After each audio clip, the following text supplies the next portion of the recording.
Imagine mo, Bes. Isang dalagang naglakbay mula sa nakaraan 1,200 taon ang agwat at biglang bumagsak sa harap mo dito sa 21st century. Tumpak, Lodi. Ganyan ang matinding kapalaran na haharapin natin. Sa kwentong ito, ang ating main character na si Shu Qing ay mapapasabak sa isang kakaibang misyon ang alagaan ng isang misteryosong dilag mula sa Tang Dynasty na bigla na lang nag-spawn sa buhay niya. Ang main quest ni Shu Qing, i-guide ang sinaunang binibini sa pasikot-sikot ng modernong pamumuhay. Siyempre, kailangan niyang ipaintindi kung bakit bawal gumala tuwing hating gabi ala ninja, at kung bakit hindi pwede basta-bastang magbunot ng espada kapag trip niya lang.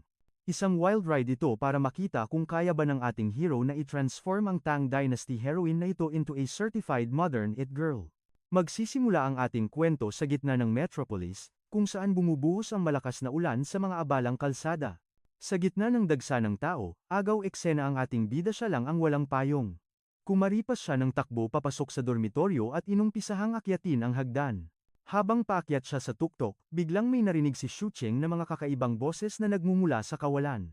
Sa sumunod na sandali, nanlaki ang kanyang mga mata sa gulat nang makita ang isang babaeng nakatitig ng matalim tagos hanggang kaluluwa ang kanyang tingin. Sa sobrang shock, nabitawan niya ang susi ng kanyang kwarto at napapaatras, maging ang babae ay umatras din para mapanatili ang kanyang safe distance.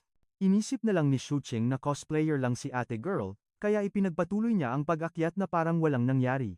Pero nang masuri niya ng malapitan ng suot nito, nagulat siya sa sobrang realistic ng quality. Gayunpaman, bago pa man siya tuluyang makahakbang sa kaniyang santuwaryo, isang misteryosong tinig ang biglang bumasag sa katahimikan mula sa kaniyang likuran. Napahinto si Zhuing at dahan-dahang lumingon. With a cool and casual vibe, simple lang niyang sinabi na ito ang kaniyang private crib. Nanlaki ang mga mata ng dalaga, agad siyang umatras na parang nakakita ng multo, maintaining a safe and calculated distance. Medyo na-awkward naman ang ating bida. Ganun na ba siya ka-haggard para mapagkamalang manyakis sa kanto? Highs. Anyway, deadman na lang at tuluyan na siyang pumasok.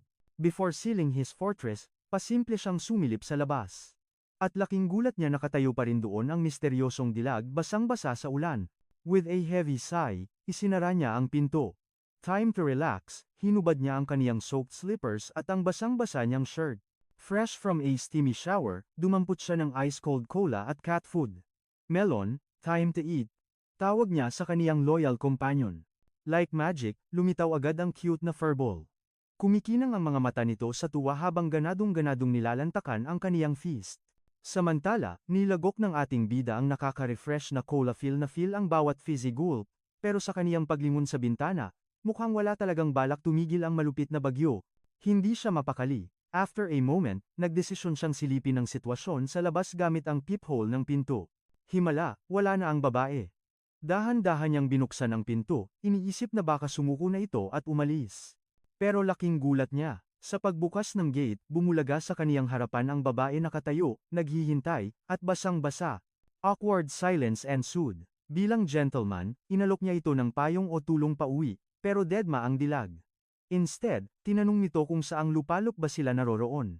Simple lang ang sagot ni Shu Qing, nasa teritoryo sila ng kaniyang neighborhood, sa sikat na Baiwong Road. Natahimik ang dalaga, tila pinoproseso ang impormasyon. Bigla, binitawan niya ang tanong na nagpaisip sa ating bida, sino ka ba talaga? Boom, another tough question. Napakamot na lang sa ulo ang ating hero. With pure confusion, sinabi niyang isa lang siyang ordinaryong lalaki na nag-e-exist sa mundo. Muli niyang inabot ang payong, pero tinitigan lang ito ng babae na parabang isa itong misteryosong artifact mula sa ibang dimensyon. Binasag ng dalaga ang katahimikan, ako ay mula sa Yan Clan, aniya, sabay aming wala siyang ideya kung paano siya napadpad sa mundong ito. Napapikit na lang si Shu Qing sa sobrang confusion. Seryoso ba to? O baka naman adik lang sa cosplay at roleplay ang babaeng nasa harap niya? Isang malalim na buntong hininga ang pinakawalan niya. Sige na nga, senyas niya na pumasok muna ito habang sinusubukan niyang humingi ng tulong. Habang nagdadial si Zhuing sa telepono, biglang nalock ang paningin ng dalaga sa kumukuti-tap na screen ng TV. Isang commercial ang lumabas, at walang pasabi swish. Hiniwa niya ang TV gamit ang kaniyang talim, namutla siya sa takot, akala mo'y nakakita ng dark magic na kailangang puksain agad-agad. Shook to the bones ang ating bida. Habang nagtataka naman ang guard sa mga weird noises na naririnig sa background. Humarap ang misteryosang dilag, ang kanyang mga mata ay nag-aapoy sa dugo at nakakamatay na titig. Speechless at tuliro ang ating clueless hero, kaya in-call na lang ng guard, iniisip na busy lang siya sa isang private moment. Kamut-ulo na lang si Shuing sa sobrang confusion, sabay tanong sa babae kung saang lupalok ba siya nanggaling. Samantala, inusisa ng dalaga kung patay na ba ang mga tao sa loob ng salaming kahon, at kung anong mahika ang gamit niya sa kanyang hawak na laryo. Pagkakita sa kanyang mga sinaunang sandalyas, napapaisip si Boy kung afford ba ng babae nito na palitan ng expensive TV na kaniyang winasak. Tinaas niya ang kanyang mga kamay, sign of peace.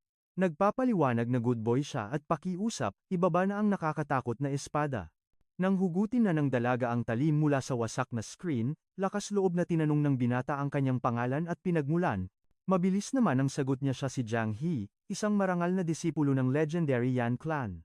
Bilib si kuya sa astig niyang pangalan, pero humirit din, rich kid ba yung clan mo para bayaran ang nasira kong TV? Nanlaki ang mga mata ng binibini, paano ang isang tulad niya ay walang alam sa makapangyarihan at tinitinalang Guyan clan? Umiling lang ang ating bida, inaamin na, never, pa niya itong narinig. Bumigat ang hangin ng pananahimik ng dalaga ay tila isang hatol sa kawalang galang ng lalaking ito sa kanyang angkan. Ramdam ang matinding tensyon, agad na bumawi ang binata. Nilinaw niyang wala siyang masamang intensyon at binigyan ito ng green light, na magtanong ng kahit ano. Sa mahinang boses, inamin ng dalaga ang tunay na pakay nais lang niyang makabalik sa Yanglan, ngunit ang ating hero, ligaw pa rin sa mga lugar na binabanggit niya. Ipinaalala niyang nasa syudad sila ng Jiang, alam ba niya ito? Walang kibo ang babae at tila lumalim ang misteryo. Napahilot na lang sa sentido ang ating clueless na bida. Dahil ayaw niyang tanggapin ang crazy theory, na baka galing nga sa sinaunang panahon ang babaeng ito. Kaya tinanong niya kung sino ang emperador. Pero giit ng dalaga, dapat kilala ito ng lahat. Lalong naguluhan ang ating bida sa misteryosong sagot. Tinitigan siya nito ng maigi, nagtataka kung saang bundok ba galing ang lalaking ito at hindi kilala ang namumuno. Sa huli, tinanong niya ang golden question, ika-16 na taon ba ngayon ng Kaiwan? Natigilan ang binata sa narinig, agad niyang inilabas ang kanyang panphone, at nag-scroll, para kumpirmahin ang hinala.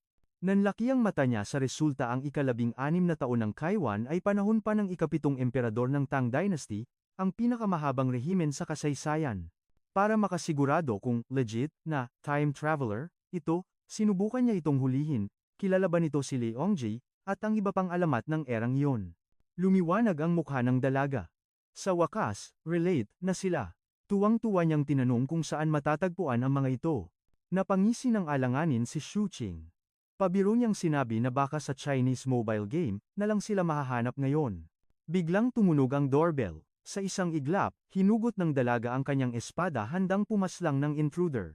Natarantang tumakbo ang binata. Teka lang, chill ka lang, pagkain lang daw yon at hindi kalaban. Tanong ni Lady Jiang, alipin ba yon? Pero paliwanag ng bida, manong delivery, lang yan, bes. Habang inaabot ang pagkain, manghang-mangha ang dalaga at tila na, culture shock, sa konsepto ng modern takeout. Inalok siya ng binata kung gusto niyang kumain, pero agad na tumanggi ang babae, halatang kinakabahan. Nakatayo sa may pinto, nagtanong siya kung bakit puro maikli ang buhok ng mga tao dito, mga kriminal ba sila at exiled. Tinawanan lang ito ng bida, pero bigla siyang pinawisan ng malagkit. Naisip niyang baka may natepok na itong inosente pagdating niya dahil sa maling akala. Mabilis naman siyang kumalma nang sabihin ng dalaga na nagtago lang siya sa dilim kanina. Kampante na sana siyang kakagat sa burger pero lumapit na naman ang mukha ng babae kulit tungkol sa buhok. Puno ang bibig, pinaliwanag niyang uso lang talaga ito dito, style, ba, walang mali siya. Napako ang tingin ng dalaga sa malinamnam na karne at gulay. Mouth-watering, talaga. Pero pinigilan niya ang sarili at tumanggi ulit. Kung ayaw ng food, inalok siya ng soda. Sabi ng binata, super, tamis nito at siguradong first time, niyang matitikman ang ganitong sarap. Nag-init ang ulo ni Lady Jiang. Pakiramdam niya ay, iniinsulto siya at minamaliit. Agad namang dumepensa ang bida, nagmamagandang loob lang naman siya. Sa tindi ng sagutan nila, para na silang mag-asawang bad trip, sa isa't isa. Sa gitna ng awayan, aksidenteng natabig ng bida ang lata ng Coke, kumalat ang laman nito sa sahig. Bumula ang itim na likido. Nanlaki ang mata ng babae, akala niya lalasunin siya ng maitim at nakakadiring sabaw na iyan. Pinawisan ng malamig ang kawawang lalaki. Paulit-ulit niyang sinasabing, hindi iyan lason. Sinubukan niyang ipaliwanag ang chemistry ng carbonated drink, pero hindi ito gets ng sinaunang dalaga. Sa galit, dinaganan niya ang bida, nag-aapoy ang kanyang mata bago pa man niya pugutan ito ng ulo. Huminahon lang siya nang tunggayin mismo ng lalaki ang inumin para patunayang safe ito. Natauhan din ng dalaga. Pakiusap ng bida, huwag laging bunot ng espada na, trauma, nangaangpusa niyang si Melone. Tinitigan niya ang babae at napaisip. Tatlo lang ang options niya para tapusin ang gulong ito. Option 1. Palayasin siya at hayaang manigas sa lamig o magutom, pero sureball, viral, siya sa balita. Option 2. Tumawag ng pulis, kaso baka magwala siya at game over, ang mga lesbo sa espada niya. Kinilabutan siya sa isiping yun. Kaya ang third option, bantayan na lang siya. Dahil galing sa past, baka may matutunan siyang cool stuff. Ang risk nga lang, baka mahati siya sa dalawa kapag naglaro na naman ito ng espada. Bahala na si Batman, mas okay nang kupkupin siya kaysa magsisi sa huli, kaya inalok niya ulit ang burger. Kahit takam na takam sa amoy, nagpakipot pa rin ang dalaga. Iniwas niya ang tingin at tinanong kung ano ba talaga ang hawak nito. Para mawala ang duda, kumagat muna ang bida. Pumayag na rin sa wakas ang dalaga at sinabihang, sige, go, lang. Habang lumalantak si kuya ng pagkain, kitang-kita ang gutom sa mga mata ng dalaga, at na-realize ng binata na bitin ang ganitong serving para sa kanya. Kaya naman, nagpasya siyang ipagluto ito ng rice bowl, iniisip na baka hindi kayanin ng sinaunang tiyan nito ang burger at mag-alburuto lang. Pero sa totoo lang, parang palusot niya lang yon para masolo niya ang masarap na burger. What a selfish move. Halata namang na bad trip ang babae nang makitang inubos niya ito, at kahit inalok siyang umupo, sinigurado muna niyang safe ang silya bago siya dahan-dahang umupo. Aminin na natin, mahirap magtiwala sa isang estranghero, kahit pa pinahiram siya nito ng payong kanina.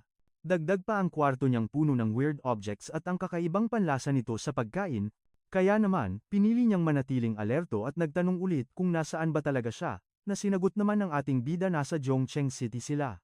Dito na nagtanong ang dalaga kung paano siya makakabalik sa kanyang pinanggalingan. Biglang nagpanik ang ating hero nang makitang huhugutin na naman nito ang kanyang espada kaya't nakiusap siyang ibaba muna ito bago siya sumagot.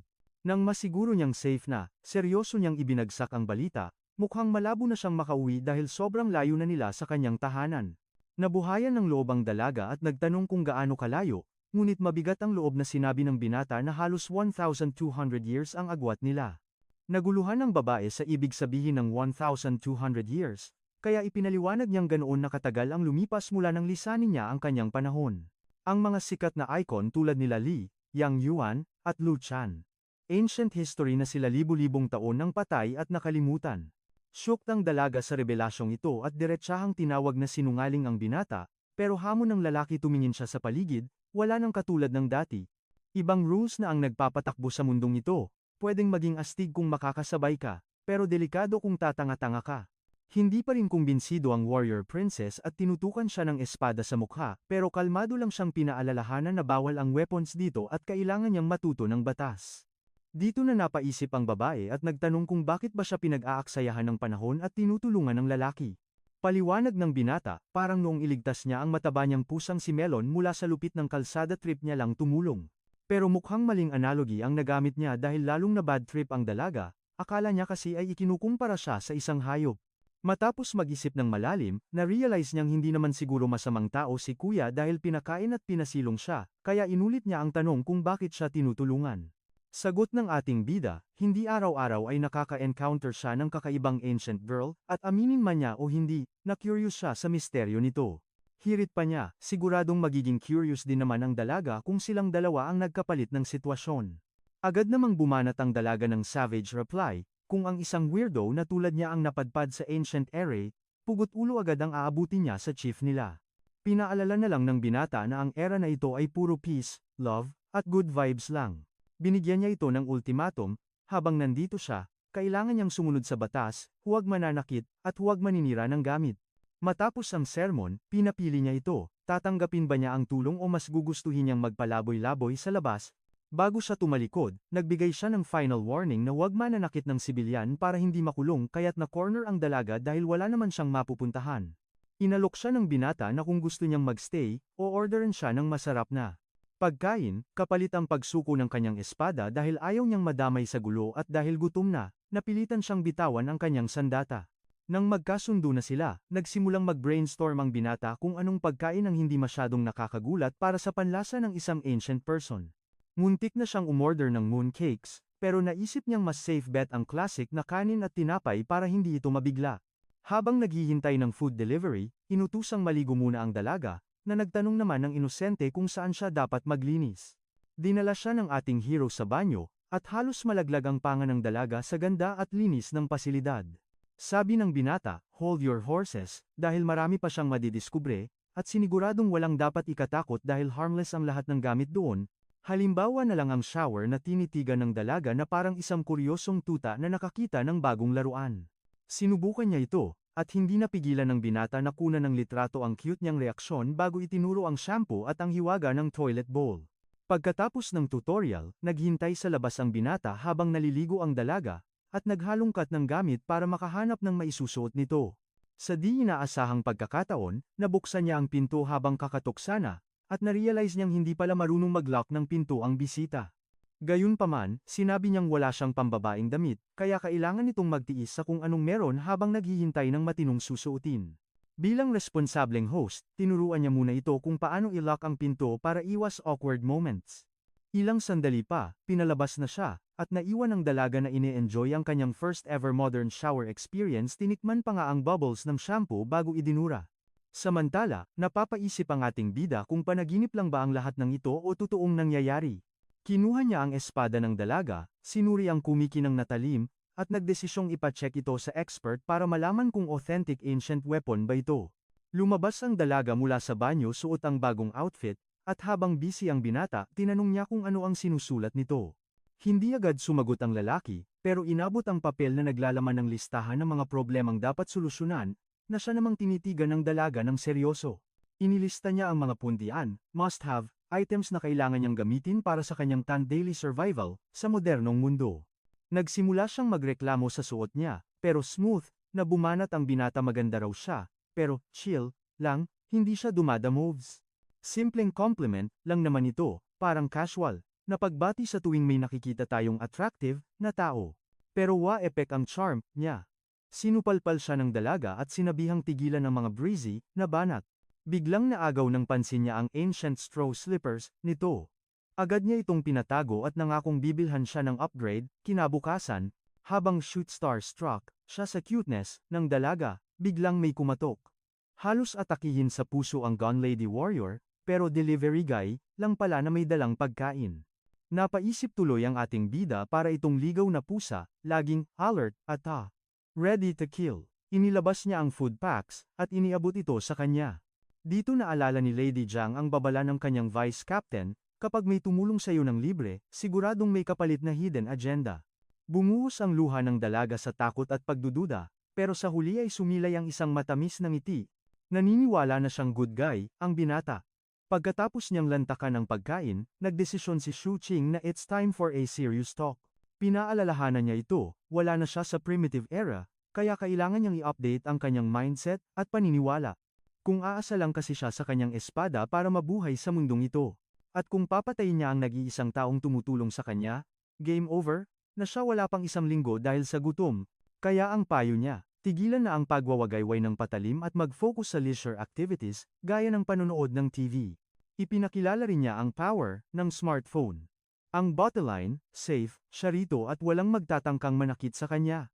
Tumango ang dalaga bilang pagsang-ayon, at napabuntong hininga ng malalim ang ating bida. Success, ang negotiation. Pero sa labas, ibang usapan na yan. Kahit peaceful, ang modern era, puno ito ng traps, para sa isang katulad niya. Nagtaka si Lady Jiang, pero simple lang ang sagot, baka siya pa ang makasakit ng hindi sinasadya. Halimbawa, kung sasalakay siya sa isang palasyo nang nakabunot ang espada, automatic, kalaboso ang bagsak niya.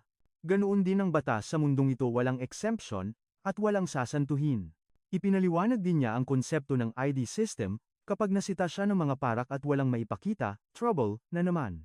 Kaya ang main priority ni Shu Qing ay ang gawan siya ng peking ID? Kung hindi, agaw atensyon siya dahil halatang hindi siya talukal. Napatanong ang dalaga tungkol sa ID, isa ba siyang refugee sa lupaing ito? Mas malala pa, sagot ng binata. Kapag nahuli siya, hindi lang simpleng sermon ang aabutin niya, serious trouble ito. Nagpanik ang Lady Warrior, pero pinakalma siya ni Shu Qing. Nangako siyang tutulong, dahil hindi naman araw-araw kang nakakamit ng tao mula 1,200 years ago. Pero nag-aalangan pa rin ang dalaga. Mahirap magtiwala, at ang tanging gusto lang niya ay makauwi sa kanyang panahon. Prangkahan na, hindi madali ang sitwasyon nila. Ang best strategy, makipag-cooperate siya kung gusto niyang mabuhay. Labag man sa loob, pumayag na rin ang dalaga. What's the next move?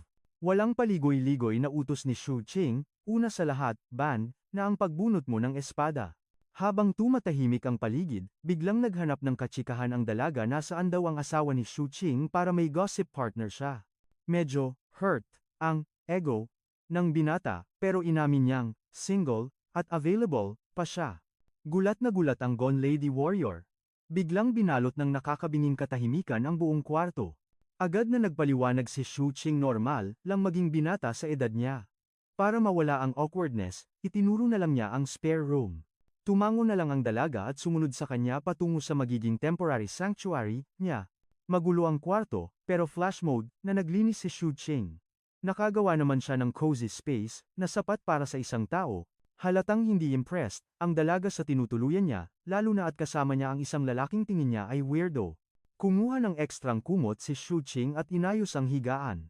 Gentleman, niyang sinabing kailangan na nitong magpahinga. Ramdam niya ang kalituhan ng dalaga, umaasa siya na pagkagising nila bukas, it was all just a crazy dream. Bago lumabas, formal siyang nagpakilala bilang Shu Qing. Nag-wish siya ng good night, at iniwan na ang dalaga para makapag-isip. Ibinalik ng dalaga ang espada sa lagayan at naupo sa malambot na kama, trying to process everything. Pagsapit ng midnight, gising na gising pa rin si Shu Qing. Di siya mapakali habang nire-replay ang hectic events ng araw na yon. Una, rejected sa job interview, tapos inabot ng bagyo pa uwi, at ang grand finale? May naiuwi siyang babaeng may obsession sa espada. Pero napailing na lang siya, bahala na nga. Natulog na lang siya para may lakas kinabukasan. Pagmulat ng mata niya, shook siya nang makita sa phone na 10:00 na ng umaga. Napabalikwas siya ng bangon. Bigla niyang naalala ang psycho lady na nasa kabilang kwarto. Agad na nag-scan ang kanyang paningin sa paligid. Nang makita ang dalagang nakaupo doon, tila binuhusan siya ng malamig na tubig. Totoo ang lahat at hindi lang ito isang panaginip. Kalmado niyang binati ito ng good morning, nagtataka kung bakit ang aga nitong gumising, pero agad siyang binara ng realidad halos tanghali na pala. Tinanong niya kung kumukulo na ang tiyan nito. Isang mahinhin ngunit positibong tango ang naging sagot ng dalaga. May kinapa ito sa kanyang dibdib at dali-daling pumasok sa kwarto. Pagbalik, may dala na itong 2 pirasong pilak sabay abot na pambili raw ito ng pagkain. Nanlaki ang mga mata ni Shu Qing sa kinang ng pilak sa kanyang mga palad. Pero sa modernong panahon, alam niyang hindi ito sapat para maging milyonaryo, pero teka, kung may ginto siya. Yun ang jackpot. Pwede itong maging cash para sa ID card at legal documents nito. May nilabas pang ibang bato ang dalaga, pero agad na pumigil si Shu Qing. Itago mo yan, utos niya, sabay paalala na bawal pa itong lumabas. Masusi niyang tinansya ang sukat ng katawan nito height at width bago nangakong bibili ng mga damit at masarap na pagkain. Dumiretso siya sa banyo para magsipilyo at mag-ayos. Kailangang fresh bago sumabak sa misyon, Target Lock, Shopping Center. Oras na para bigyan ng makeover ang kanyang bisita. Matapos mag-window shopping, nakuha ng isang partikular na dress ang atensyon niya. Without hesitation, sinabi niya sa attendant, kukunin ko to. Sa di kalayuan, nahagip ng mata niya ang section ng mga bra, pero umatras ang kanyang tapang hindi niya kayang pumasok doon ng mag-isa. Isang oras ang lumipas, bitbit niya ang mga pinamili, gusto niyang lamunin ang lupa sa hiya habang hawak ang mga pambabaeng cosmetics. Sunod na destinasyon, bookstore. Pagkatapos humablat ng mga libro, binagtas niya ang busy na kalsada pabalik sa apartment. Pagdating sa lobby, inusisa siya ng guard tungkol sa shopping trip. Todo tago naman ang ating bida sa mga feminine items na bitbit niya. Hiningian din siya ng paliwanag tungkol sa tawag kahapon. Wrong number lang po, palusot niya, though halatang nagpapawis ng malapot. Bago siya makaalis, nagbabala ang guard, mag-ingat ka, talamak ang nakawan ngayon. Isang tango lang ang sagot niya bilang assurance na nakuha niya ang mensahe. Pagpasok sa unit, bumungad ang dalaga hawak ang espada, handang pumaslang ng intruder. Agad na nagtaas ng kamay ang binata, pinakalma ito, at inabot ang food box at supplies. Biglang may nag-click sa utak niya. Isang ideya. Tinitigan niya ito ng maigi, kaya napatanong tuloy ang dalaga kung anong meron. Medyo awkward siyang nagparinig, hindi ba siya dapat pasalamatan bilang hero o disenteng lalaki? Hindi man gets ng dalaga ang drama niya, nagpasalamat na rin ito. Mukhang matatagalan pa bago ma-decode ng babae ang takbo ng utak ng weirdo na to. Sa hapag-kainan, tila gutom na tigre ang dalaga. Nasira ang elegant image na ini-expect ng ating bida mula sa sinaunang panahon. Gayunpaman, may ngiti sa labi ni Shuking habang pinapanood itong mag-enjoy. Tapos nang kumain, oras na para sa reveal. Inilatag niya ang mga bagong dress at sapatos na parang nasa butik. Habang busy siya sa paghahalongkat, aksidenteng nakita ng dalaga ang bra na binili niya. Halos tumalo ng kaluluwa ng ating virgin hero. Ibaba mo yan, sigaw niya, sabay pangakong magsesend na lang ng tutorial video kung paano takpan ang headlights nito. Sa sobrang hiya, binagsak niya na lang ang lahat ng gamit, bahala ka na dyan, ang peg niya. Pero in fairness, mukhang may mga jackpot items siyang nakuha. Bukod sa fashion, may educational books din para sa cultural integration. Plano pa niya itong turuan mag-computer para sa self-learning. System upgrade, kumbaga. Kitang-kita ang pagod sa mga mata nito, kaya iminungkahi niyang magpahinga muna bago planuhin ang next move. Nang tanungin ang status niya sa lipunan, napakamot na lang siya. Umamin siyang graduate student pa lang na naghahanap ng trabaho. Nakakatawa, di ba? Walang trabaho pero kung makagastos sa cosmetics at branded clothes, wagas. Akala tuloy ng dalaga ay anak mayaman siya. Agad na dumiin ang ating bida, purdoy siya, okay, poor background lang. Napaisip tuloy ang babae, siguro landlord siya. Sinimulan niyang basahin ang mga libro, pero nang makita ang mga larawan ng kanyang panahon, bumigay ang damdamin, pumatak ang luha, at ang tanong sa isip, paano ako makakauwi? Walang idea ang binata kung paano, pero binalik niya ang tanong, paano ka ba napunta dito? Kwento niya, hinahabol niya ang isang magnanakaw sa gitna ng bagyo. Naligaw sa gubat, naglakad ng naglakad, hanggang sa bumungad ang mga higanteng gusali. Mukhang dead end. Walang alam si Shuking sa portal na dinaanan nito. Pero mautak ang bida. Iniba ang topic, survival muna bago uwi. Walang preno niyang tinanong ang military ranking at martial arts stats nito. Alam niyo na kung bakit interesado talaga siya sa skills ng dalaga mula pa kanina. Ang sagot ng dalaga, musika sa kanyang pandinig, galing ito sa Yan Clan, ang pinakamalakas at kinatatakutang angkan. Excited, tinanong niya ang vertical leap stats nito. Buong kumpiyansang tumuro ang dalaga sa 4th floor, kayang-kaya kong tumalon mula roon nang walang gasgas. Muntik nang tumalon ang mga mata ng binata sa kanyang narinig isang revelasyon na yumanig sa kanyang mundo. Nabuhayan siya ng dugo, sabik na masaksihan ang mga legendary skills na itinatago ng dalaga. Nagbida-bida siya at bumanggit ng kung ano-anong anime moves, pero para kay Lady Jiang, purong alien language lang ang mga ito.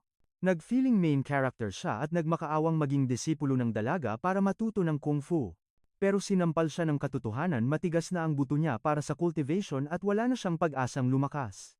Natauhan ang binata at kinabahan, nagtanong kung malademonyo ba ang training na kailangan. Umiling si Lady Jiang at sinabing, hindi mo kailangang maging grandmaster, sapat na ang basic breathing at tamang postura. Pumustura siya ng elegante, ipinakita ang unang teknik na nakatutok sa balanse ng ki at tibay ng bewang. Paliwanag niya, ang martial arts ay parang pag-iipon ng patak ng tubig, pero nagpumilit pa rin ang mokong sa horse stance training. Diretsahang sinabi ni Lady Jiang aabutin siya ng 3 taon para lang mapatibay ang kanyang pundasyon. 3 taon. Army training na yun kaya shift career agad sa sword techniques na lang daw ang ituro. Muling binasag ni Lady Jiang ang pangarap niya. Mabagal ang mata niya at huli na ang reflexes niya para sa sining ng espada. Sa huli, tinapon na niya ang warrior dreams niya sa basurahan. Pinag-try-on na lang niya ng damit ang dalaga. Pagpasok nito sa banyo, sinamantala ng loko ang pagkakataon. Hinablot niya ang espada at nag-feeling anime protagonist na humahataw sa hangin. Kaso, fail. Sobrang bigat pala nito para sa lampa niyang braso, sakto namang lumabas na ang Diyosa mula sa banyo. Paglingon ng ating bida, halos malaglag ang panga niya, sobrang hot at elegante ni Lady Jiang sa bago niyang getup.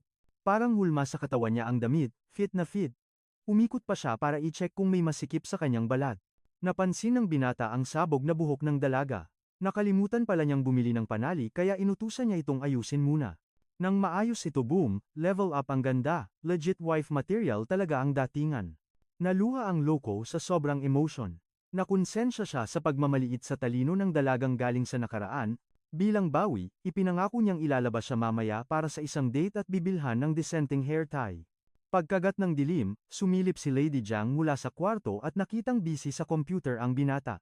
Sinubukan niyang ipaliwanag ang mundo ng internet mula sa trash talk sa gaming lobbies hanggang sa toxic na parte ng web. Kinamusta naman ng binata kung nag-enjoy ba siya sa pagbabasa ng mga libro. Aminado ang dalaga, sumasakit ang ulo niya sa lalim ng mga salita, pero unti-unti siyang natututo, pinarelax siya ng binata. Huwag madaliin, matapang ka at matalino, pampalakas loob nito sa kanya. Bumanat pa siya na kung siya yon, baka sumuko na siya. Namula naman ang pisngi ni Lady Jiang sa simpleng pambobola. Habang chill lang sa mesa, lumapit ulit ang dalaga at nagtanong kung wala ba siyang trabaho. Nagkibit balikat ang binata, diskarte raw to para kumita ng pera sa modernong mundo. Sa isip ni Lady Jiang, iba ang nagtatrabaho. Pero paliwanag ng hero natin, online hustling ang tawag dito. Dahil dudugo lang ang ilong niya sa tech, naisip ng binata na simulan sa basic exposure. Biglang may nag-spark na brilliant idea sa utak ng ating bida para maturuan ang dalaga. Tinanong niya kung gaano kalakas ang chief nila.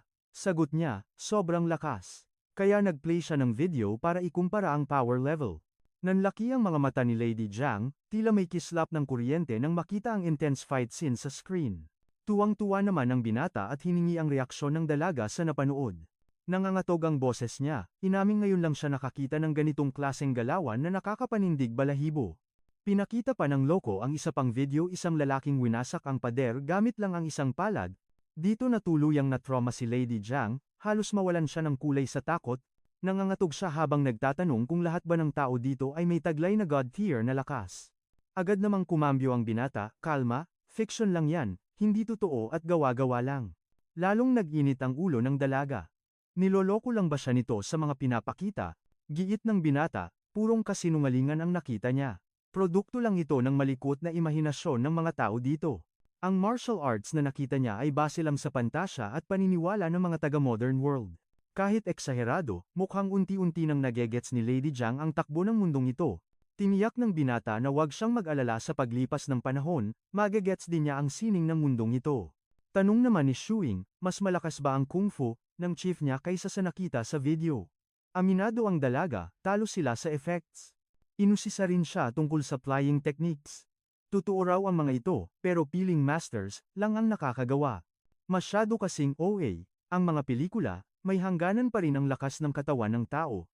Saglit na nag-isip ang binata at nagpakita ng panibagong video, kaya niyang gayahin ang move na ito. Walang pasubali, tumayo ang dalaga at kumilos ng napakabilis. Ang kanyang mga kamay, tila naging malabong anino sa bilis. Starstruck, ang ating bida. Dahil sa tuwa, nangako ang dalaga na ituturo ito sa kanya anumang oras. Iniwan niya ang binata na nagdiriwang, nangangarap na maging isang magiting na mandirigma balang araw. Sa kanyang paglalakad pabalik sa kwarto, isang matabang pusa ang humarang sa daan. Pero sa halip na pansinin, malamig niyang inisnob ang cute na pusa at padabog na isinara ang pinto. Pagpasok, bumuntong hining. Sobrang shook si ate girl sa new world na ito, parang nasa ibang dimensyon siya dahil wala siyang maget sa mga nangyayari. Pero imbis na magpanik, tumingala siya sa mataas na kisame, hinugot ang espada, at sinimulan ang kanyang intense training session. Rinig na rinig ni Opa ang kalabog mula sa kabilang kwarto kaya napaisip siya. Pagod na humiga siya sa kama, hindi pa rin makapaniwalang may isang babae sa kabilang dingding. Hindi niya mapigilang mapangiti sa ideyang yun, at sa sobrang good vibes, nakatulog siya ng mahimbing habang iniisip ang kanyang bagong housemate. Pero biglang naputol ang kanyang masarap na tulog nang magising siya sa ingay ng malalakas na boses. Pagdungaw niya sa labas, palubog na ang araw at nang i-check niya ang phone, shooks. Buong maghapon na pala siyang tulog mantika. Agad siyang bumangon at nag-decide na isama si Lady Jiang sa labas. It's time para ipakita sa kanya ang ganda at gulo ng tunay na mundo. Habang nagsusuot ng sapatos ang dalaga, nagbigay si MC ng crash course sa do's and don'ts. Ang rule number 1, huwag kikilos nang wala siyang permiso. Nang tanungin kung naintindihan niya ang instructions, isang mahinang oo lang ang sagot ni Lady Jiang. Siyempre, bago umalis, kailangan muna ng souvenir photo. Pero wait lang, sa picture, ang ganda niyang mukha ay nagmukhang manyak na nag-aabang ng mabibiktima sa madilim na kanto. Nag-request si MC ng smile, pero ang kinalabasan ay isang ngiti na mas nakakatakot pa sa horror movie, muntik nang mahimatay ang ating bida sa nakita niya. Napasuko na lang si Opa sa photo session at nagdesisyong lumarga na lang sila. Pero teka, bago lumabas, sinabihan niya si Lady Jiang na iwan ang espada para iwas gulo sa mga tao. Pumalag agad si Lady Jiang. Pero pinalma siya ng binata, sabi niya, lahat ng tao sa labas ay kasing hina lang niya, kaya walang dapat ipag-alala. Sa huli, kahit mabigat sa loob ay binitawan ng dalaga ang kanyang pinakamamahal na sandata. Habang nakatayo siya doon, sinamantala ni MC ang pagkakataon. Click, isang perfect shot ang nakuha niya, sabay sabing, tara na, let's go. Pagkabukas ng pinto ng apartment building, agad na alerto ang senses ng dalaga at halatang kinakabahan siya sa paligid. Ipinaliwanag ng ating hero na safe zone nito isang neighborhood kung saan payapang naninirahan ang mga pamilya. Tinuro niya ang main entrance at ang kalsada, pati na rin ang mga tindahan sa paligid kung saan pwede kang bumili ng pagkain, damit, at kung ano-ano pang luho. Nanlaki ang mata ni Lady Jiang nang makakita ng lalaking naka-scooter, akala yata niya ay isa itong halimaw na bakal. Habang naglalakad, may napansin silang mga tao. Isang matabang ale ang biglang napahinto at tinitigan si Lady Jiang. Wait, parang kilala niya ang ating swordswoman. Agad na nagtago ang dalaga sa likod ni MC, habang pilit na sinasabi ng ale na, sigurado ako, nakita na kita dati. Samantala, hindi nakalagpas sa radar ng guard ang ating bida. Tanong niya, Jowa reveal na ba to? Pero tumawa lang ang binata, friends lang kami, depensa niya. Kaso, mukhang hindi pa tapos mang-intriga si Aling Marites. Agad na nag-flashback sa isip ng babae ang mukha ni Lady Jiang. Siya yung astig na chicks na may bitbit na espada kahapon. Nagkainitan ang diskusyon ng guard at ng babae tungkol sa misteryosong sandata, detalyadong ikinuwento ni ate ang nakita niyang weapon na parang eksena sa pelikula. Mabilis na sumabat ang ating bida para isave ang araw. Palusot niya, cosplay lang po yon, yung trip ng mga taong gumagaya sa mga fictional characters. Buti na lang, bumenta ang cosplay excuse kay ate. Sinamantala agad ng binata ang pagkakataon, hinablot niya ang kamay ni Lady Jiang at mabilis silang tumakas sa eksena. Ang sweetness nila habang naglalakad ay nagpa-throwback sa alaala ng matanda. Pero pagkalayo nila, biglang bumitaw si Lady Jiang, lumabas na naman ang kanyang pagiging masungit. Tinanong siya ng binata kung nakasalubong ba niya ang babae kahapon, deadma lang ang dalaga, kaya kumpirmado ang hinala ng ating hero, nag-cruise na ang landas nila sa hagdanan. Sa kabila ng tensyon, ipinagpatuloy nila ang kanilang lakad sa gitna ng modernong siyudad. Shocked to the bone si Lady Jiang sa bilis ng mga sasakyan. Agad namang nag-lecture ang binata mula sa sinaunang kalesa hanggang sa naging mabibilis na bakal na halimaw na nakikita nila ngayon. Dahil hindi ma-process ng utak niya ang ganitong high-tech na mahika. Akala niya ay may kawawang kabayo na nakakulong sa loob ng makina kaya ito tumatakbo. Literal na horsepower ang nasa isip niya. Sunod namang ipinakilala ng binata ang konsepto ng camera. Ipinaliwanag niya na ang mga moving pictures na napanood nila ay gawa ng makinang ito. Chill na ipinaliwanag ni Opa, kahit anong gawin nilang something dito, ang divine eyes ng CCTV ay nakabantay 24/7 at pwede silang ipahuli. Kaya't kalma lang, my lady. Basta't behave ka at hindi gagawa ng eksena, hindi ka huhulihin ng mga modern guards. Agad dumampot ng mga bato si Lady Jiang. Pero mabilis na umalma ang ating bida, bawal wasakin ang surveillance cameras. Napatigil siya agad sa pagiging assassin. Utos ng binata, bitawan ang mga sandata at mag-act normal. Sunod na lesson, traffic lights 1-on-1. Red means freeze, green means rampa na sa kabilang kalsada. Para sa inyo to mga pre, take notes ha? Pero pagtawid nila, nabighani ang ancient warrior sa kislap ng neon lights at grocery stores. Maging ang mga humahagibis na bakal na kabayo o mga kotse ay kinamangha ng kanyang mga mata. Sa paglalakad, pumili si Opa ng hair ribbon. Kaso, nung na-imagine niya yung cute na furball sa ulo ng isang warrior, parang error 404, hindi bagay. Napaisip siya habang nakatitig sa mga kumikinang na accessories na nakalatag sa harapan. Pero kuminang ang mata ni Lady Jiang, nang tanungin kung type niya, walang pag-aalinlangan siyang nag-say yes. Una, parang sisirain niya pa sa pag-stretch. Pero nung sinuot niya ito, boom! Visual overload. Bumalik ang kanyang maladyosang ganda, kahit ang ating bida, napatulala. Hindi ma-deny ang lakas ng charm ni Madam, paglubog ng araw at pagliwanag ng city lights, dumiretso ang ating duo sa isang klase na kainan. Ang order, 2 maanghang na fried rice cakes na nag-uuapoy sa sarap, at crispy sliced cucumber pampalamig. Habang naghahanap ng pwesto, ni-reveal ng binata, ito ang secret base kung saan nanggagaling ang lahat ng masasarap nilang pagkain. Loyal customer siya dito since bata pa, dahil dito lang matitikman ang legendary taste na hinahanap-hanap niya. Pero sabog ang atensyon ni Jiang sa nagsasayaw na mga ilaw. Sobrang tulala siya, muntik na siyang atakihin sa gulat nang dumating ang waiter. Game time na. Sinimulan ng binata ang kainan at inabutan siya ng weapons chopsticks. Mukhang tense si Madam. Habang lumalaklak ng lemon juice si Opa, na-realize niya, tama ang desisyon niyang huwag pakawalan ang babaeng ito. Kailangan niya ng matinding guidance. Pero kampante ang ating bida, tuturuan niya ito, level by level. Mission accomplished. Matapos magbayad, lumabas silang busog at satisfied, lalo na ang ating bida. Pagbalik sa base, agad niyang tinanong, komportable ka na ba sa bago mong mundo? Walang sagot. Tahimik lang siyang naupo sa sofa, tila malalim ang iniisip. Sinuyo siya ng binata, hindi naman masama dito, di ba? Isipin mo na lang ang only food at masasarap na junk food. Pag may ID card ka na, lalo kang mag-enjoy. Pero waepek ang sales talk, mahina niyang ibinulong, gusto na niyang umuwi. Pero real talk lang, paano siya uuwi kung lumipas na ang 1,200 years? Wala siyang choice kundi tanggapin ang realidad.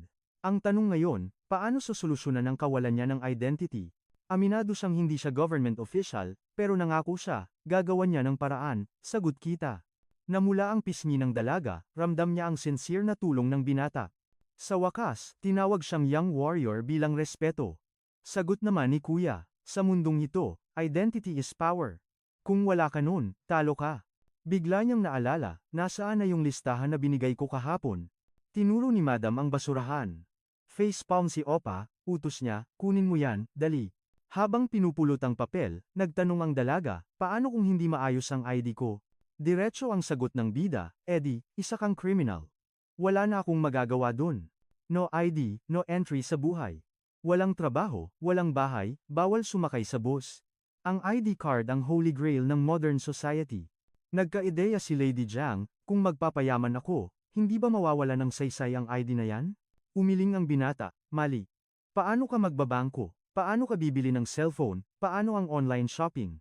At marami pang iba. Basically, paralyzed ang buhay mo. Binuksan niya ang laptop at nag-search tungkol sa unregistered resident. Payo niya, baka kailangang lumapit sa otoridad. Ang worst case scenario, baka kumpiskahin ka nila, pero sure naman siyang tratuhin kang parang VIP, siguro?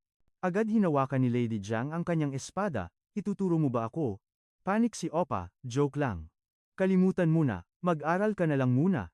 Basahin mo ang history ng mundo, pag alam mo na ang basics ng society, saka ka mag-decide sa future mo. Natahimik ang babae, bakas sa mukha niya ang lungkot at takot sa hindi tiyak na kapalaran. Tanong niya, pwede ba akong manatili dito? Sagot ng bida, oo naman, kahit gaano katagal, basta, walang patayan, okay. Pangako niya, magiging okay ang lahat. Chill ka lang. Biglang umeksena ang pusa. Sa gitna ng chaos, muntik na palang malimutan ng ating protagonist, pakainin ang cute furball na ito. Habang nakikipagkulitan sa pusa, binigyan niya ng mission, si Lady Jiang. Kung bored, daw ito, pwede namang mag-aral. Agad namang sumunod ang girl, sabay bow, bilang tanda ng respeto. Mukhang .fail, ang research niya .online, walang useful info. Kaya naman, time to use his connections, kinuha niya ang phone, para tawagan ang isang kakilala. Ang target niya, ang best friend, niyang si Chin Hao na isa ng ganap na police officer, ngayon. Though, hindi pa siya sure, kung tapos na ba ang internship, nito o kung full-fledged officer, na ba talaga ang tropa. Habang nagta-type ng message, nag-isip siya sasabihin ba niya ang tungkol sa babaeng galing pa sa 12,200 years ago? Nope, bad idea. Set lang ng meet-up, zip, muna ang bibig sa sikreto. Good mood, na ang ating bida, kaya time to freshen up. Diretso na sa banyo para sa isang refreshing shower. Pagkatapos ng steamy bath, feeling renewed na siya. Naisip niyang hindi pa naliligo si Lady Jiang, pero never mind, na muna, baka, ma-awkward, pa. Wait, reality check. May kasama nga pala siyang babae sa bahay. Lagot siya kapag nahuli siyang naglalakad ng birthday suit. That would be a disaster. Safe. Walang nakakita. Kumaripas siya ng takbo papasok sa kanyang kwarto bago pa scandal. Makalipas ang ilang sandali, dahan-dahang lumabas si Lady Jiang. Stealth mode, papuntang banyo bitbit ang kanyang mga damit, at, lock, agad ng pinto. Time, para sa isang much-needed bath, gaya ng nakasanayan niya noong ancient times, classy hygiene is a must. Dahil boy weekend, naman, kinuha ng boy, ang kanyang digital writing pad, start, na ng tutorial session, para matuto ring magsulat ang dalaga. Impressive, master, na niya ang pagbasa ng traditional Chinese characters, at perfect, ang pronunciation. Ngayon, level up, naman sa pagsusulat. Biglang bumida, si Melon. Nakuha agad ang atensyon nila. Mukhang starving na ang pusa kaya feeding time na. Habang nagpra-practice magsulat si Lady Jiang, napatingin siya sa paghahain ng pagkain, curious, tinanong niya kung ano ba talagang klaseng pagkain yon.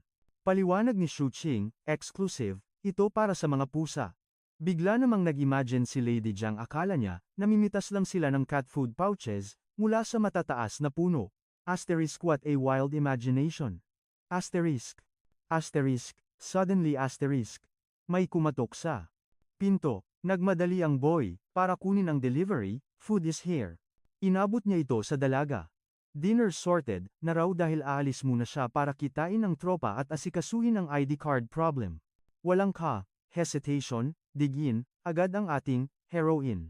Nangako naman ng bida na tuturuan niya ito mag-phone at computer para laging connected. Habang kumakain, nag-inarte si Little Melon, humihingi ng share, pero binuhat agad siya ng dude, hoy, stick to your own cat food, ka lang. Nagtaka ang dalaga, bawal ba bigyan ng cat? Umiling ang boy, hindi raw kasi, healthy, yon para sa mga pusa. Shock, ang reaksyon ni Lady Jiang. Para bang tumigil ang mundo niya sa narinig. Ang lohika niya, kung masama ito sa hayop, paano naging, okay, sa tao? Biglang nawalan siya ng gana, parang hindi na appealing, ang amoy ng burger.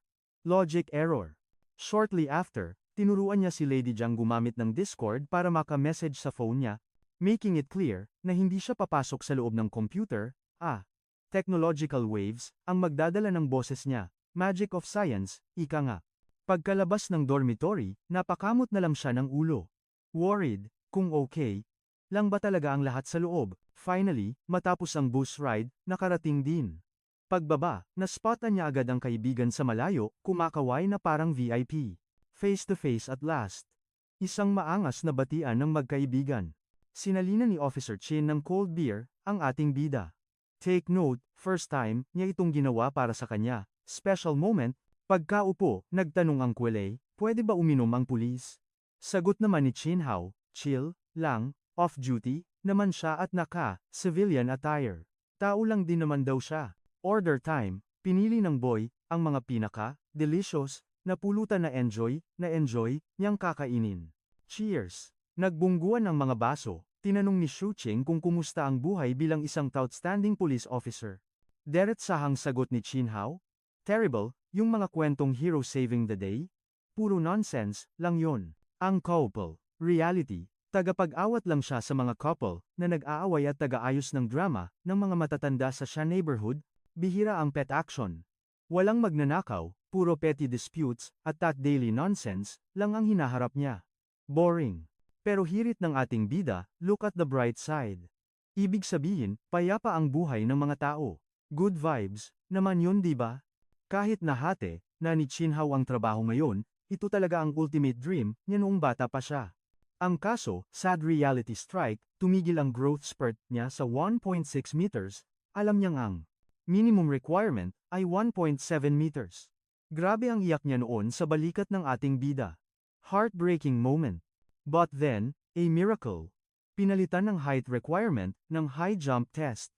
Nabuhayan siya ng loob, training art mode on, araw-araw hanggang maabot ang pangarap. Pero ngayon, sa sobrang burnout, sa walang kwentang awayan, nag-joke siya.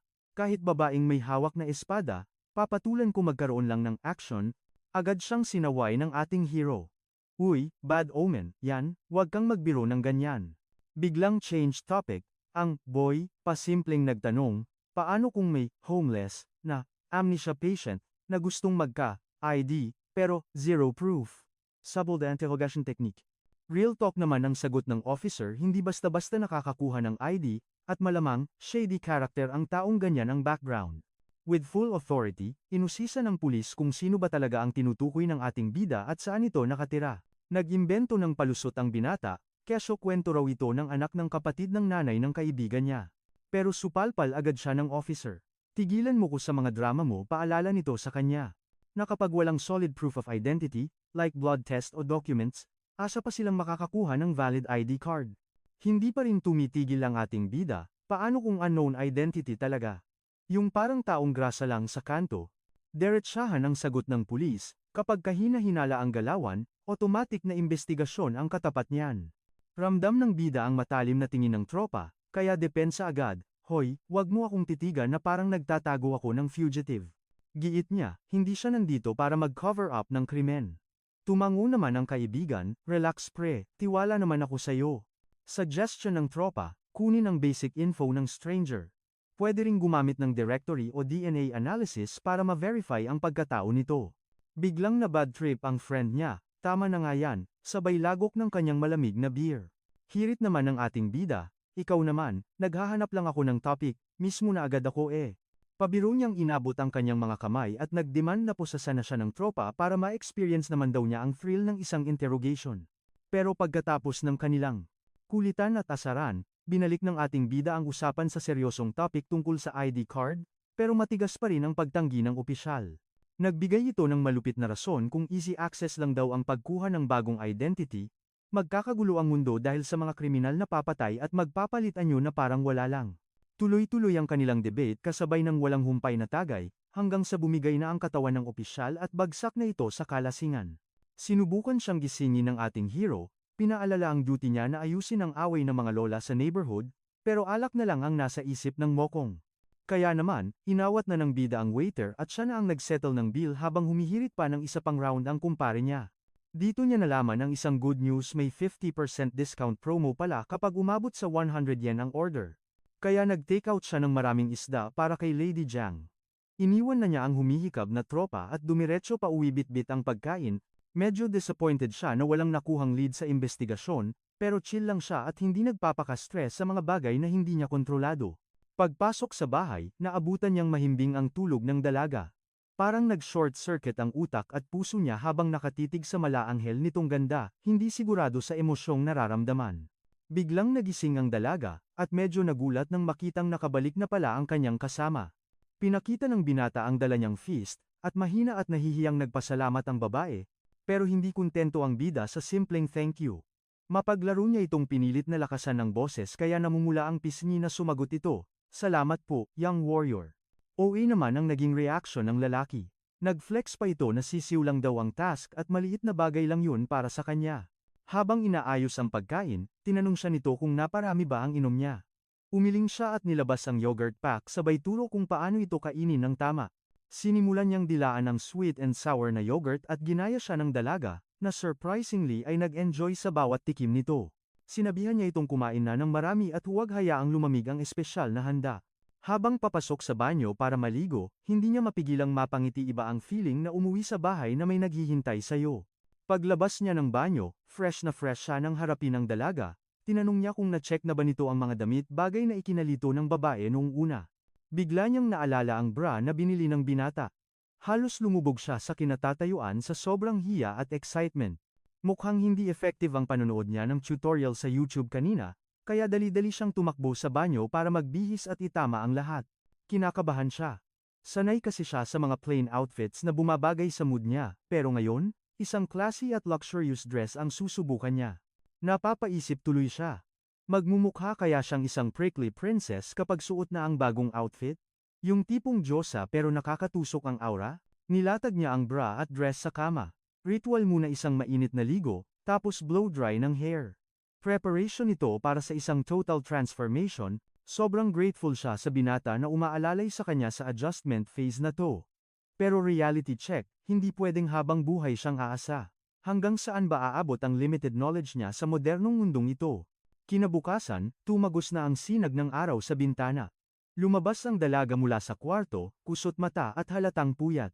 The woke up like this look, pero make it stress version.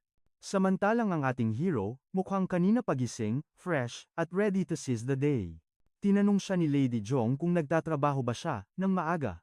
Nanonood lang ng news, sagot ng binata. Biglang nag-dark ang aura ni ate girl, opisyal ka ba ng gobyerno? Ang paranoid at seryoso niyang tanong. Kalmado namang nag-explain si Boy para pakalmahin siya. Kung taga-gobyerno raw siya, di sana kanina pa may hawak na ID card ang dalaga, logic nga naman. Para maiba ang usapan, inaya na lang niya itong mag-breakfast. Gutom ka na? Tara, sumama ka sakin bumili, ang gentleman na offer ng binata. Tumanggi ang dalaga at dumiretso sa banyo para mag-ayos, kaya solo flight na lang lumabas si Boy, sabay habilin na mag-Netflix and chill muna si ate habang wala siya. Pakanta-kanta pa siya ng isang tune habang naglalakad palabas. Pero tinawag siya ng old guard, Napilitang lumapit ang binata, at doon niya napansin, may kasama pang 2 tao na naghihintay. Nagsimula ng magusisa ang mga marites ng building kung may naririnig daw ba siyang kababalaghan. Matalim ang tingin nila sa ating bida, at halatang siya ang prime suspect sa mga kakaibang ingay na yon. Pero maang-maangan school of acting ang atake ng binata, sabay deny na mahimbing ang tulog niya kagabi. Nagtanong siya kung may nakapasok bang magnanakaw, pero iba ang kutob ni Lolo Guard. Baka raw multo na ang nagpaparamdam, dahil maging ang aso niya ay namutla sa takot at hindi na nakatahol. Humithit muna ng yosi si Manong Guard para sa dramatic effect, sabay sabing may nahuli ang CCTV na magpapataas ng balahibo nila. Agad silang dumiretso sa surveillance room para panuurin ang ebidensya ng kababalaghan. Sa video, isang anino ang dumaan na kasing bilis ng kidlat, at lahat sila ay napa-sign of the cross sa takot. Pero ang takot ng ating bida ay iba, dahil alam niyang si Lady Jiang ang multong nag-ala flash kagabi. Napa-facepalm na lang siya sa frustration. Mukhang alam na natin kung bakit lowbat ang dalaga kanina. Nag-night swimming siguro sa ere ang lola niyo para mag-explore sa modernong mundo. Sinubukan niyang tanungin kung naulit ba ito kahapon, pero umiling ang guard, fresh na fresh pa ang sightings. Napatawa na lang ng pilit ang binata, sabay sakay sa trip nilang baka nga ligaw na kaluluwa yon. Nagtataka naman ang kalbong kapitbahay at si ate girl kung bakit sa dinami-dami ng lugar, sa kanila pa tumatambay ang multo. Kaya naman, magmamatyag na raw si Manong Guard, baka kasi modus lang ito ng mga akyat bahay. Pagka-uwi sa unit, agad na sinermonan ng binata si Lady Jiang dahil sa dangerous night out nito. Halo-halong pag-aalala at inis ang makikita sa mga mata ng ating bida. Painusenteng nagtanong ang dalaga kung paano siya nabuko, na lalong nagpausok sa ilong ng lalaki. Napa-facepalm ulit siya sabay turo sa mga CCTV. Hindi alam ni Lady Jiang na Big Brother is watching sa panahong ito. Pero nang sabihin niyang nakamask naman siya, nakahinga ng maluwag ang binata, safe pa ang secret identity nila. Pero may bago na siyang rule, no date, no labas. Kailangan kasama na siya palagi. Bawal na ang solo flight dahil delikado ang sitwasyon niya sa mundong hindi niya kabisado. Nahihiyang nagtanong ang dalaga kung nakaperwisyo ba siya, pero pinalubag ng binata ang loob nito. Mukhang di gets ng ating ancient beauty ang konsepto ng multo o haunting. Dahil sa clueless face ni Lady Jiang, na-stress na naman ang bida at nag-search sa Google ng movie. Tungkol sa time traveler na napahamak dahil sa pagiging pasaway sa modernong panahon. Gusto niyang ipamukha kung gaano kadelikado ang ginagawa nito, at swak na swak sa kanya ang bida sa pelikula. Yumuko na lang si Lady Jiang at nangakong magbe-behave na para hindi na maging pabigat. Kumalma naman agad ang binata at nagyayang mag-order ng food hamburger man o chicken rolls, sagot niya na. Napangiti ang dalaga na parang anghel, nagpapasalamat sa healthy food daw na i-order para sa kanya. Pero bumanat ng joke ang binata, kung gusto raw nito ng organic, pwede naman daw ang cat food. Matapos ang asaran, sinimulan na ng binata ang laundry duties at inilagay ang mga damit sa washing machine. Ito na rin ang chance para turuan si Lady Jiang ng Laundry 101 sa modern era. Namangha ang dalaga, kaya dali-dali niyang kinuha ang sariling mga damit para ihalo sa labahan. Habang nagsosort ng labada si Shu Qing, may napansin siyang kakaibang tela na nakasingit. Sa sobrang kuryosidad, itinaas niya ito, na naging dahilan para mamula sa hiya ang dalaga. Mabilis pa sa 4:00 niyang hinablot ang tela at tumakbo pabalik sa kwarto na parang ninja. Nagtaka si Ju Qing, akala niya foot binding yun, pero paano makakatakbo ng mabilis si Lady Jiang kung nakatali ang paa? Naalala niyang normal naman ang lakad nito at walang senyales ng lotus feet noong nakaraan. Kaya malabong sa paa inilalagay ang telang yon. Hindi nagtutugma ang puzzle pieces. Nag-research siya online kung uso ba sa martial arts ang foot binding fetish o practice. Pero base sa reaksyon niya, iba ang lumabas sa search results. Tinanong niya ang dalaga kung pwedeng silipin ang paa nito. Nagpout at umiling ng madiin si Lady Jiang, halatang hindi komportable sa request ng binata. Hindi kumibo ang dalaga. At sa wakas, nagets din ng slow nating bida hindi pang paa, kundi pang dibdib pala ang telang hawak niya. Hindi nakataka-taka kung bakit deadma lang ang dalaga sa mga bolengerie na dala niya. Sa tindi ba naman ng blessings at kurbada ni ate, baka sumabog lang ang tela sa sobrang sexy niya. Muntik nang humiwalay ang kaluluwa ng ating bida nang ma-realize niya ang kanyang pagkakamali, nanlisik ang mata ni Lady, hawak ang espada at handa nang pugutan siya ng ulo. Buti na lang, kumalma ang vibes ni Madam at tumalikod, iniwan ang ating boy weakling na nanginginig pa ang tuhod sa takot. Pero dahil bad trip, pa rin ang dalaga, naisipan ng ating bida na basagin ang katahimikan at bumanat ng isang concert performance, gamit ang boses niyang sintunado. Ang lyrics, puro papuri sa natural beauty, ni Lady Jiang mula ulo hanggang paa, walang halong filter, o makeup. Humirit pa siya ng kanta tungkol sa isang lalaking wagas kung magmahal kahit pa sa hindi kagandahan, na nagbunga pa ng 5 anak. Ayon sa kanya, tanging mga Jig at Chad, na may Sigma male mentality, lang ang gagawa nun, at goal, niyang maging isa sa kanila. Pero sa kabila ng kanyang effort, na magpatawa, sermon, at sigaw pa rin ang inabot niya mula sa dalaga. Kaya naman, back to business, na lang. Inutusan niya siyang manood ng tutorials, sa pagsusuot ng pawn underwear, at babalik siya after 5 minutes sana lang, bawas na ang jokes niya. Eksaktong 5 minuto ang lumipas, bumalik siya para i-check ang progress, pero laking gulat niya, mukhang na-trauma ang dalaga. Nanginginig ang boses nito habang tinatanong kung ganito ba talaga ang buhay dito kasi pakiramdam daw niya ay para siyang babaeng mababa ang lipad. Todo paliwanag naman ang ating pundi hero, na normal lang maging komportable, pero matigas si Lady, shameless, at immoral, daw ito. Hinamon siya ng binata, ano bang dapat ikahiya sa pagiging maganda at sexy? Natahimik ang dalaga, tila napaisip sa malalim na hugot ng ating bida. Dito na bumanat ng speech, ang lalaki. Kesyo na pag-iwanan na daw si Lady ng panahon dahil ang mga modern women ay confident na ipalasap ang kanilang assets. Humirit pa siya ng, kung ang lalaki nga pwedeng naka-briefs lang, bakit ang babae bawal, pero wa epek, rejected, agad ang kanyang modern philosophy.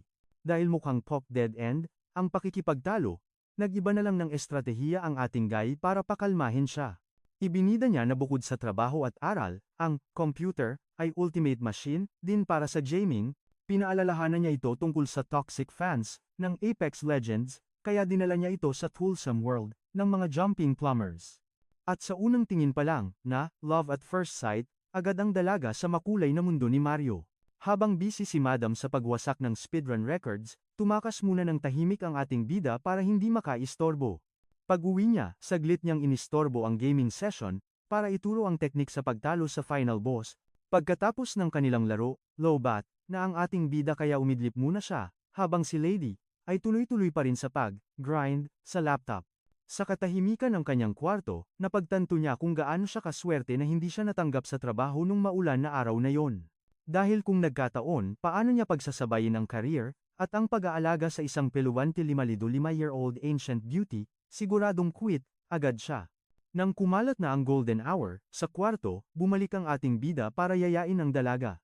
Nagyaya siyang kumain sa labas at sinabihang magbihis ng maayos, wag daw yung mukhang dugyot, pati hairstyle, pinabago niya rin para fresh. Paglabas ni Lady, suot ang bagong dress, halos tumigil ang mundo. Namumula siya habang ina-adjust ang modern style, na medyo daring, para sa kanya. Pati ang bida natin, napangangaat na mula sa ganda niya. Pero biglang kambyo pinagpalit siya ulit ng damit para hindi agaw atensyon sa labas. Siyempre, beast mode, na naman ang dalaga sa sobrang inis at frustration, ang gulo kausap Habang naglalakad, inasar sila ni Manong Guard kung namimili na naman daw ba siya kasama ang girlfriend niya. Agad na dumepensa ang ating hero, friends lang po kami, Manong. Bigla namang naglabas ng anteng-anteng si Manong kontra daw sa multo habang wala pa ang kanyang mahogany, nang tanungin kung kamukha niya yung Diyos sa New Year's festivities. Nag-thumbs up na lang si Shuing at mabilis na nagyaya umalis dahil baka gabihin sila sa kwentuhan. Samantala, mukhang occupied, ang utak ni Lady Jiang. Nang masolo nila ang isa't isa, hindi na niya napigilan ang curiosity, ano daw ba ang ibig sabihin ng girlfriend? Ang palusot ng bida, babaeng kaibigan lang yun. Nalito ang dalaga, bakit daw kailangan pang i-deny kung totoo naman? Sabi na lang ng lalaki, kalma ka lang, i-explain ko sa tamang panahon. Sigurado kasi si Shuing, kapag nalaman ni Lady Jiang ang tunay na kahulugan ng girlfriend, baka mag-impake ito at tuluyang maglaho parang bula. Habang naglalakad, inalok niya itong manood ng history videos, ng kaharian nito, pero tumanggi si Lady, masakit daw balikan ang nakaraan. Napansin ni Lady Jiang ang kaibahan ng paligid, walang curfew, walang magugulong tindero, at walang maputik na daan. Para sa kanya, ang prosperous world, na ito ay parang isang napakagandang panaginip na ayaw niyang gisingan. Tumigil sila sa isang tea stall, kung saan umorder si Shuing ng bubble milk tea. Pinagmasdan ito ni Lady, nang may pagdududa, sabay tanong, ganito ba kumita ng pera ang mga tao dito? Pwede ko rin bang gawin to? Mukhang may career plan na ang ating ancient warrior. Real talk agad si Zhuyin kay ate girl, pwedeng-pwede siyang matuto ng skills, pero kung walang ID, nga, wala siyang kikitain na pera. Habang nag-emote siya sa paghigop ng tsaa, Todo, comfort, naman ang ating bida na maayos din ang problema sa identity card, kaya bawal ang negative vibes. Payo ng binata, i-enjoy niya muna ang moment at ang iniinom niyang tea. Habang umiinom, tinanong siya ni Zhuwing kung masarap ba, pero mukhang paled, ang lasa para sa panlasa ng ating prinsesa. Reklamo niya, hindi swak sa panlasa niya ang timpla, at ang mga pearls, parang goma, sobrang hirap nguyain. Sang-ayon naman agad si Zhuwing, sabay banat na parang ihi daw ang lasa nito, pero nakatanggap siya ng death stare. Mula sa dalaga hindi yata nito trip maging subject ng food critic. Bawi agad ang binata. Akala kasi niya, automatic na mahilig sa matatamis ang mga babae, kaya yun ang in-order niya para sa kanya. Kahit medyo maasim ang sarili niyang inumin, inalok niya ito kay Lady Jiang para matikman naman ang iba. Dahan-dahang sumipsip ang dalaga sa straw, at boom! Pagtama ng lasa sa dila niya, nagliwanag ang mukha niya sa sobrang sarap. Kaya naman, gentleman move, agad si Zhuwing nakipagpalit siya ng inumin kay Lady Jiang sabay ngiti ng matamis, super happy, na nagustuhan ito ng dalaga. Habang naglalakad-lakad sila, may naramdaman si Lady Jiang na parang may mali, pero deadman na lang muna siya. Mas pinili niyang mag-focus sa pag-enjoy sa bago niyang paboritong inumin. Pagkatapos lumamon, dumighay ng malakas ang ating hero walang hiya-hiya, yaya niya, night tour, muna bago umuwi para masulit ang city lights. Biglang huminto si Zhuwing sa isang bus station. May hidden gem, daw siyang gustong ipakita na siguradong magugustuhan ni Ateng. Dahil first time, sumakay ng bus ni Lady Jiang, ang payo ni Zhuwing, chill ka lang, sundan mo lang ako. Huwag kang magpanik. Naghulog ng barya ang binata at inalalayan si Lady Jiang papuntang window seat, VIP treatment para full experience, sa biyahe. Pag-arangkada ng bus sa maingay na kalsada, manghang-mangha ang dalaga sa bawat tanawin na dadaanan nila sa labas. Nagtaka naman si Zhuwing ng konti. Bakit parang ang poised pa rin ni Lady Jiang?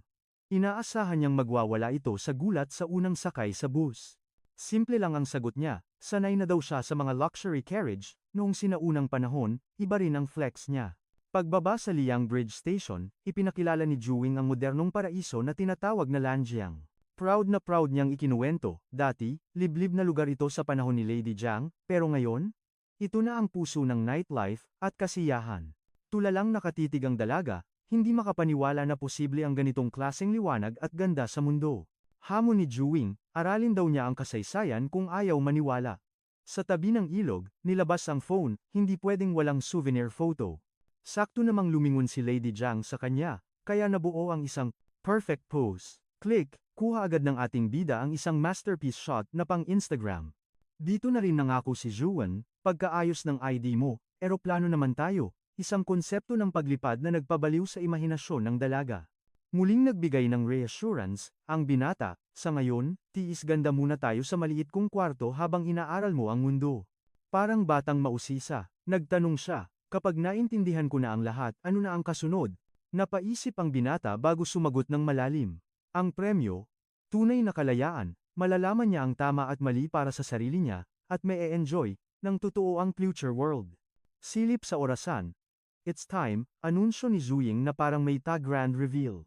Cue the fireworks. Sumabog ang makukulay na liwanag sa langit. Napaisip si Lady Jiang, magugulat kaya ang pamilya ko kung makita nila ang ganitong himala. Ngumiti si Zhuwing at bumulong.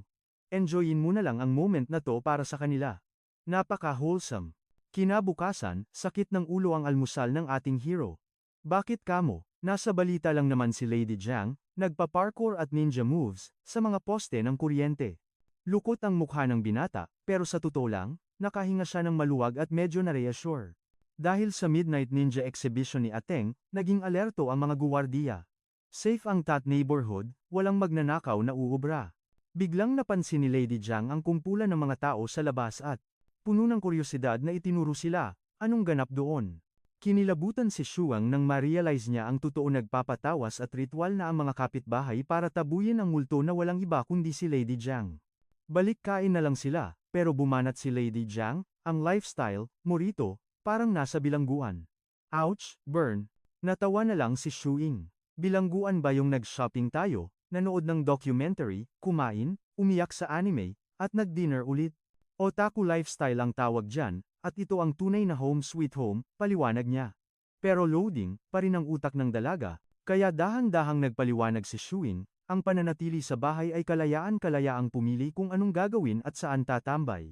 Ikinumpara niya ito sa isang sinaunang landlord, na hayahayang buhay sa mansyon kasama ang pamilya at alagang pusa, chill lang. Nagpa siyang maglakad-lakad si Lady Jiang. Tanong ni Zhu Qing, kaya mo bang mag-isa? Ang sagot niya, katahimikan.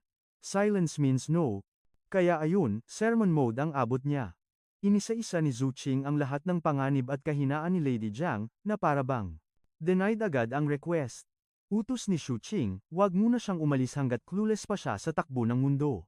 Paliwanag ng binata, kahit pa showeran niya ito ng cash para sa fancy restaurants, worthless, yun kung di niya alam ang art of making money.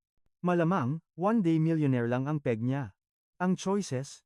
Gumawa ng krimen para sa quick cash, o bumalik sa savage hunting instincts niya. Pero dahil concrete jungle ito at walang gubat, baka sa basurahan ang bagsak niya pag nagkataon. Natahimik ang dalaga sabay kagat sa kanyang burger. Reality hit her hard, walang ID, walang freedom kahit maglakad-lakad sa labas ng mag-isa. Ramdam ni Xu Qing ang lungkot nito. Kaya dumukot siya sa bulsa, sabay abot ng 2 coins na parang peace offering. At least daw, alam na niyang sumakay ng bus. Time to experience it solo ang kanyang first major step sa modern world. Pero umiling ang dalaga at tinanggihan ang coins. Feeling niya, zero knowledge pa rin siya at wala pang napapatunayan. Pero mapilit si Xu Qing. Sa pilitan niyang iniabot ang barya, utos niya, mag-explore sa labas dahil malaki na ang improvement nito sa loob ng 1 buwan. Curious eyes blinking, tinanong niya kung totoo ang mga multo, sabay turo naman si Xu Qing sa mga tao sa labas na busy sa kanilang ghost-busting routine. Chill lang niyang sinabi, kapag kumikita na siya, tsaka na lang siya magbayad ng utang. Nang mag-alala ito kung paano kung di siya kumita. Simple lang ang sagot, we'll figure it out. Muling nagmingming ang mata ng dalaga, salamat, young warrior. Binuksan ng binata ang isang RPG sa computer. Virtual world muna gumawa ng character, mag-explore, at matutong dumiskarte ng pera. Hinamon niya ito, give it a try, tignan natin kung magets niya ang mechanics ng laro. Tanong ng dalaga, bakit, di na lang ako mag-work online gaya mo? Paliwanag ni Xu Qing, masyadong high level yun, kailangan muna niyang i-master ang basics. Biglang, ding-dong, panic mode si Xu Qing. Agad niyang inutusan ng dalaga na magtago sa kwarto. Pero ang nasa gate, high blood na. Sigaw nito, buksan mo to ngayon din. Nang makilala ang boses, naging rattlesnake sa kaba si Xu Qing. Sinigurado niyang nakalock ang dalaga bago hinarap ang grumpy old man sa labas. Kabado siyang bumati, pero inayos lang ng matanda ang salamin nito. Ang utos, wag, tatay. Tawagin siyang landlord for now. Matalim ang tingin ng matanda sa paligid. Ang tanong na nakakamatay, may trabaho na ba ang anak niya? Sagot ni Xu Qing, landlord, magbabayad ako on time. Depensa niya, afford naman niya ang lifestyle niya. So what's the point of a 9-to-5 job? Doon na sumabog ang pasensya ng matanda. Classic Asian parent move sermon to the max, dinuro-duro siya kung gaano siya kalaking failure sa buhay. Pero pinutol ito ng anak, kung renta lang habol nyo, eto, magbabayad na ako ng maluwag sa loob. Nang mahagip ng mata ng matanda ang RPG sa computer, lalo itong na beast mode, ultimatum na, kapag walang trabaho by next month. Itataas niya ang presyo ng renta. Good luck na lang sa savings.